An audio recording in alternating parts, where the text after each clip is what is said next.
Mueller has been investigating Trump for over 2 years for collusion with Russia and has got nothing. And incidentally, you shouldn't be able to investigate people for 2 years. That's evil. If you can't find what you're looking for in a year, let's take it as read that the Russians interfered in this or that election. There are elections every 2 years in the United States. They interfere in a lot of elections. They interfere every 2 years in U.S. elections, let's say. And they interfere in other elections in Europe and elsewhere. But let's say that they're interfering in elections. They've got to crank up their election interference campaign and get it going for 2 years, within 2 years, and do it. You can't have a system whereby they take 9 years to interfere in your election.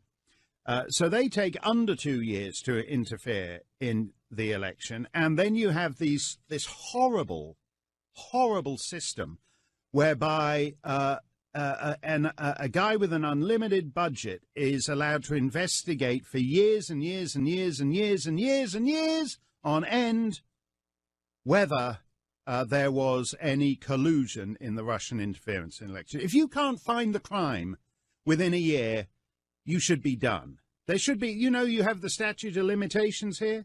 Like for most civil offences in New York, for example, you got to file within 12 months. Because in other words, if something happens to you in April 2016 and you haven't filed your suit by April 2017, you're done. You're too late. You're out of there. There ought to be a statute of limitations on these stupid investigations. And actually, because if you can't investigating people on a timeless way, it's just it's actually an evil system. I'll put it like that. It's a totally evil system. I'm in a federal lawsuit. Some guy keeps suing me, and we're in federal court over it. And his lawyers quoted my line on the federal justice system, which I forget what it was. I said it's like the stinkingly corrupt racket of U.S. federal justice, which is where justice goes to die. And the judge was rather sporting and indulgent of it, and thought it was just an excitable Canadian chappie getting a little Canadian about these things. So he didn't hold it against me. But I stand by those words. If you're investigating someone for 2 years, that's wrong. That's wrong.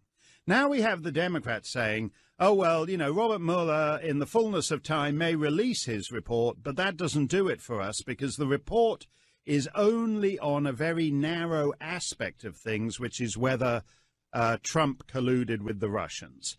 And we're not really interested. That's too small a piece of the puzzle here. So we want to investigate anything about the president. You know anything about this Trump guy, you contact us. You see him park in a handicapped parking space in 1984. As far as we're concerned, there's no statute of limitations on that. So you give us a call and come and testify, and we'll investigate that, and we'll investigate that, and we'll investigate him without end. This is an actual, and to the point, additionally, where when the president is holding a summit with Kim Jong-un to talk about denuclearizing the Korean Peninsula, denuclearizing North Korea, if you were in Hanoi in Vietnam for that summit and you went back to your hotel room after watching the president and Kim Jong-un, and you switched on your TV and you watched CNN International, which is what they pump into all the hotel rooms overseas at your Hyatt in Hanoi or whatever it is, you will have seen nothing about that. You will have just seen all this stuff, stupid stuff about Michael Cohen. They had a closed-door meeting, an in-camera interrogation of Michael Cohen, the House Intelligence Committee.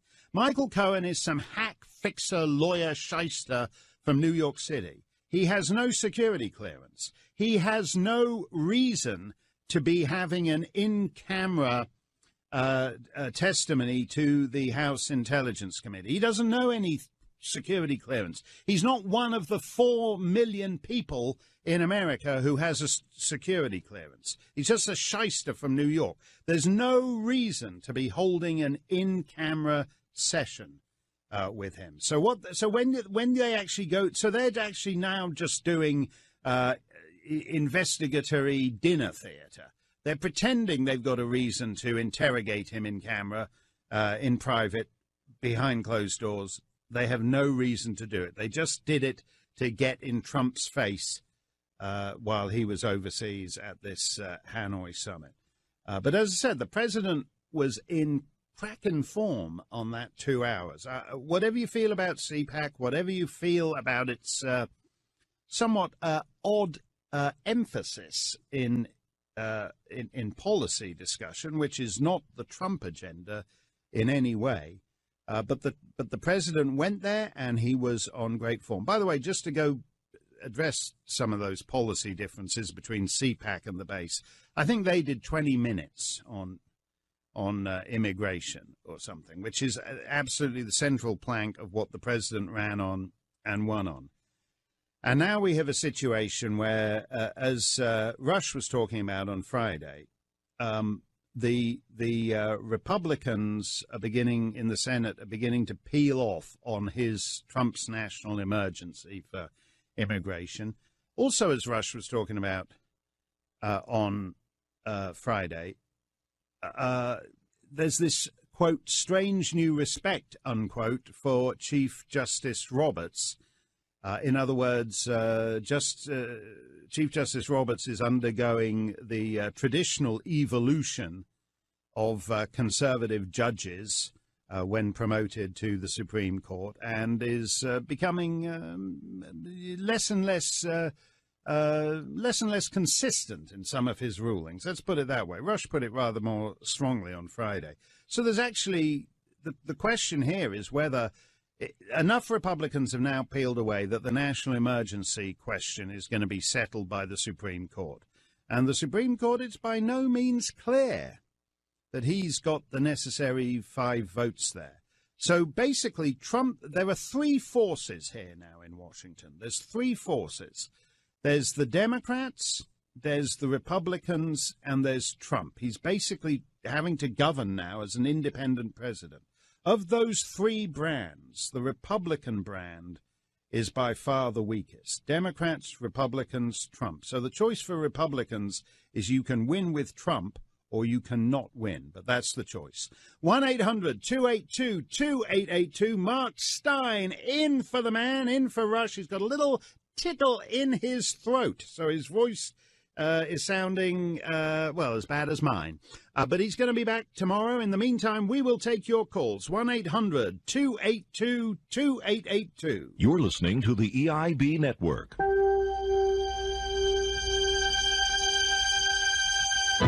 That's Michael Jackson, is it? So you want to be starting something? Yeah. Is that it? Yeah, I haven't heard that in a long time.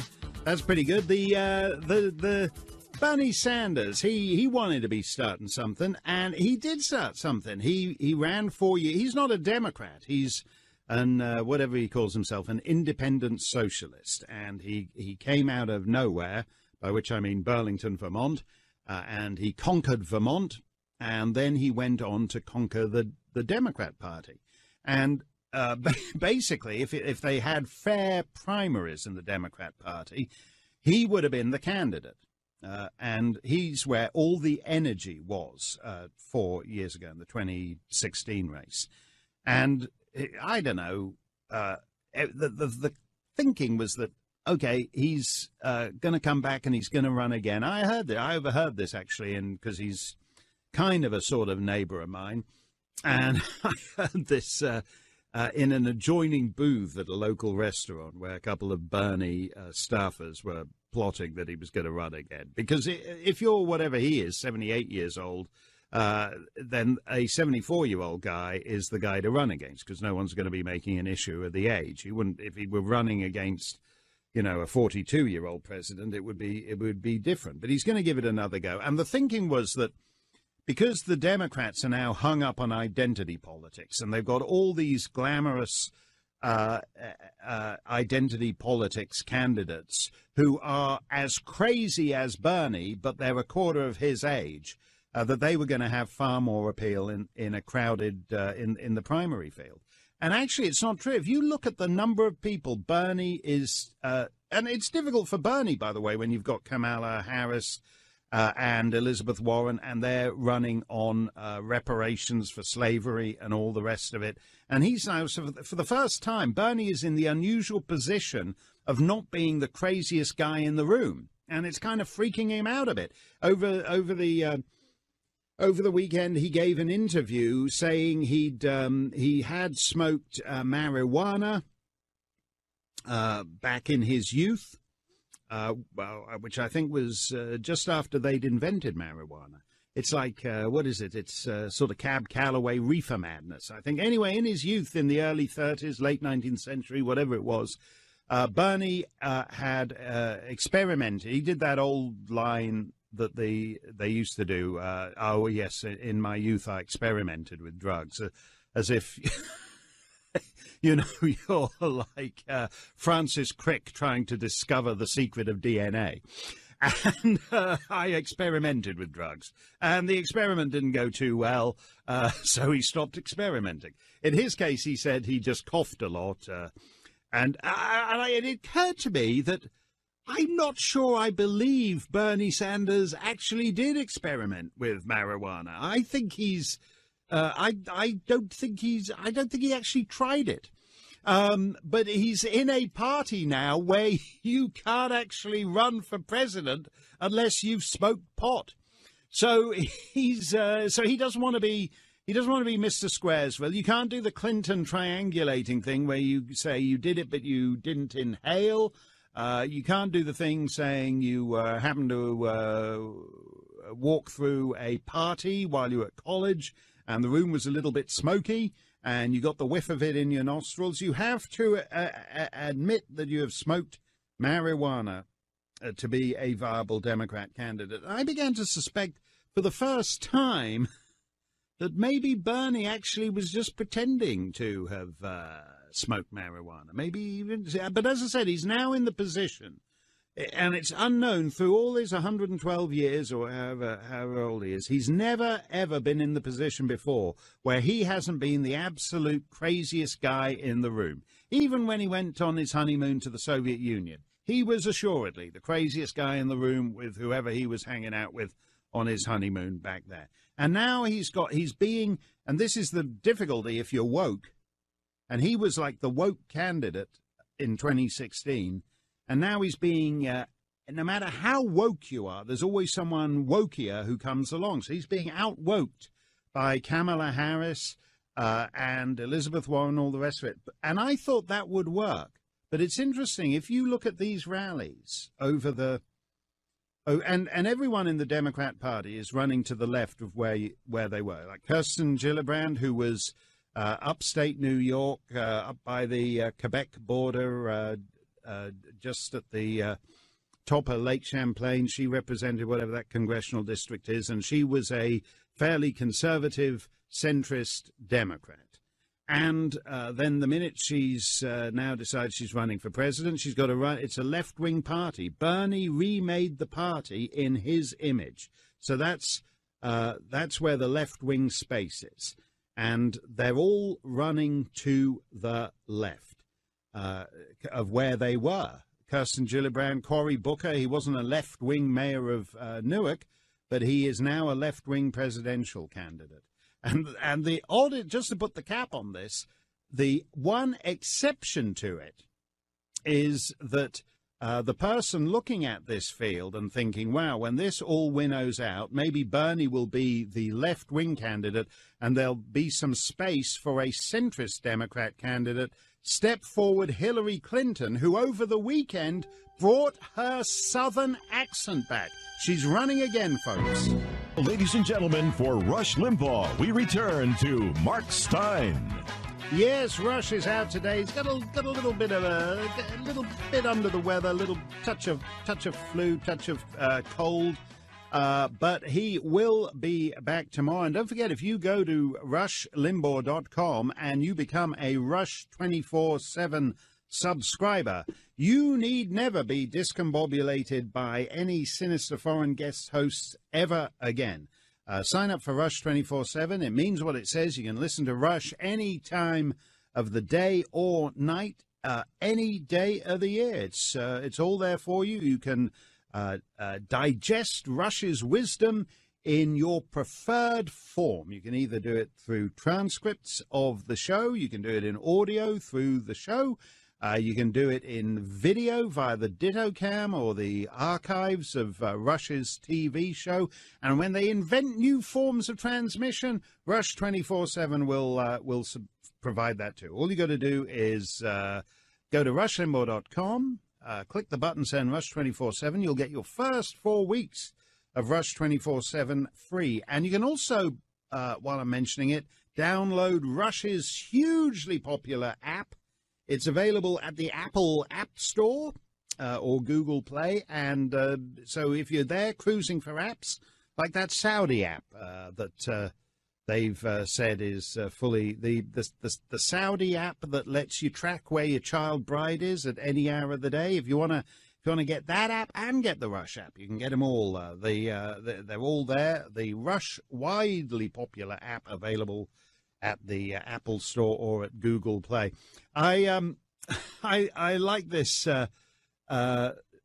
Chancellor Merkel is retiring in part because of all the people she admitted to Germany when she opened the borders to all these millions of fit, vigorous young Muslim men who have so enlivened the social scene in Germany for young ladies walking home from the train station at dusk from a hard day's work at the office every day. So she's on her way out the door, and her successor, Annegret Kramp-Karrenbauer, who is usually known as AKK, just like KKK, but with an A at the front, AKK, Annegret Kramp-Karrenbauer, was at a carnival, like a sort of county fair type thing, and made a joke.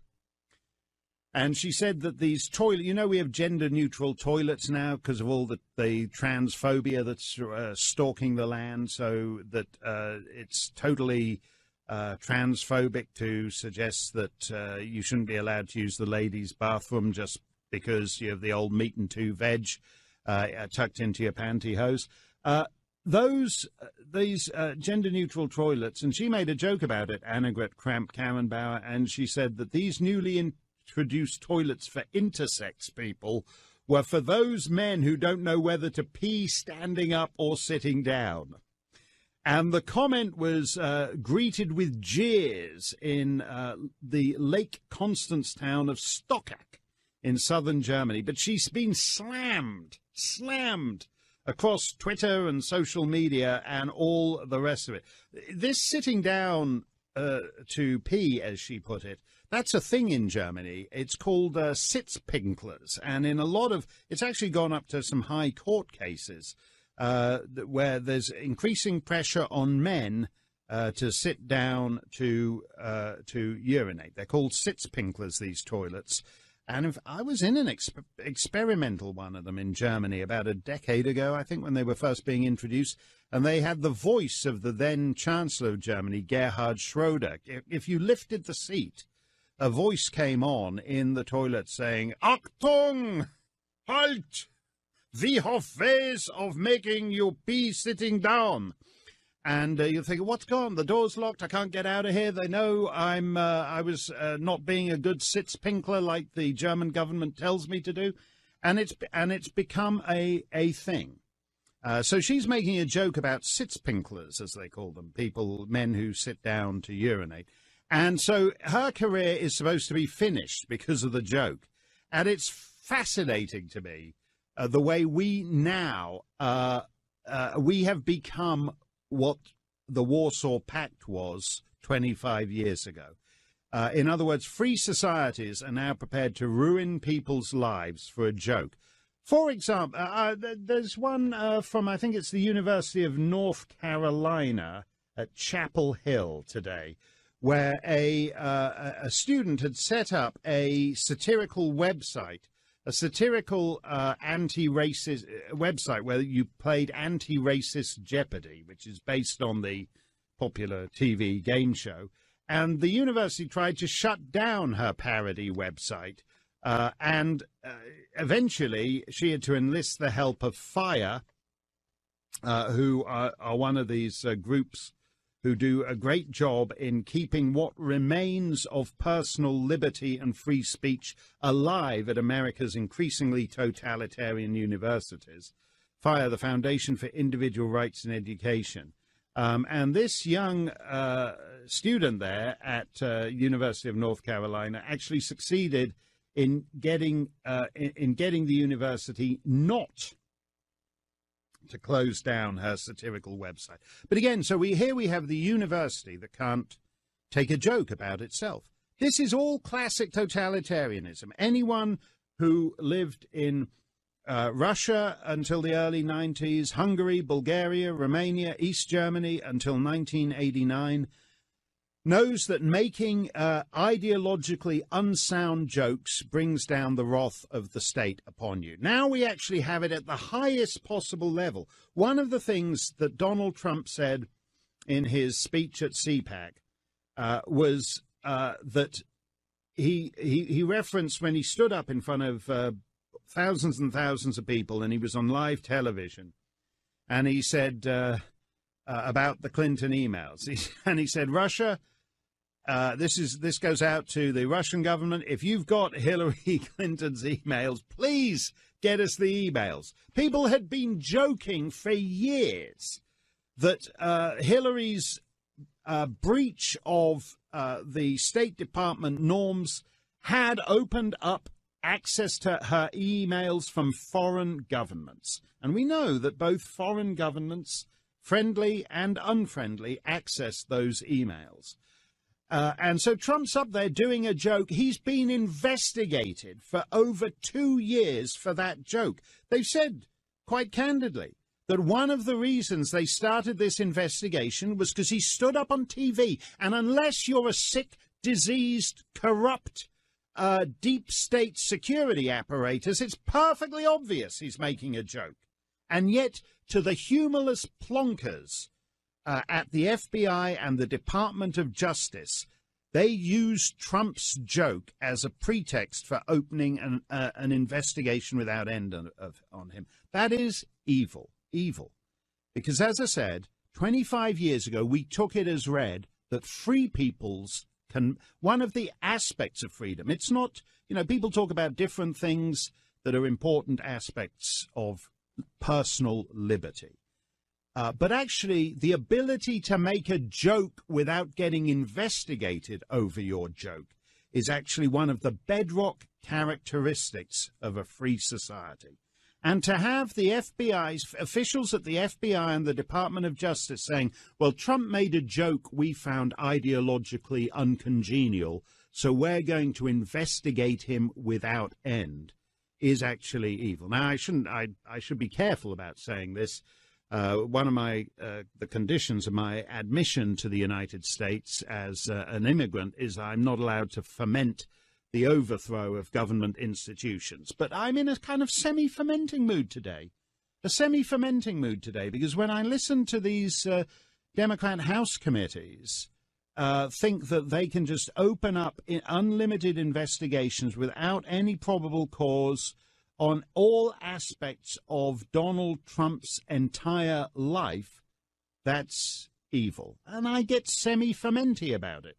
I'm sort of toying with fermenting the overthrow of the House Judiciary Committee.